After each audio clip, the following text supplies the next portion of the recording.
બાંધકામ પર જે છે પ્રદ્યુમનનગર પોલીસ દ્વારા જે છે ગેરકાયદેસર બાંધકામ પર બોલાવવામાં આવી રહ્યું છે. દાદાનો ગુંડો જે છે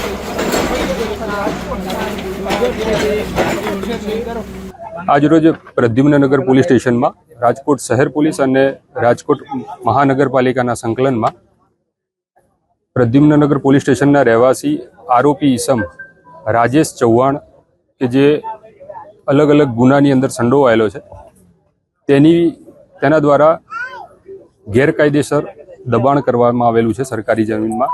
એ દબાણ દૂર કરવાની કામગીરી કરવામાં આવેલ છે. જે જરૂરથી આવા જે પણ ઈસમો છે જેને સરકારી જમીનમાં દબાણ કરેલું છે એની જમીનમાં દબાણ દૂર કરવામાં આવશે.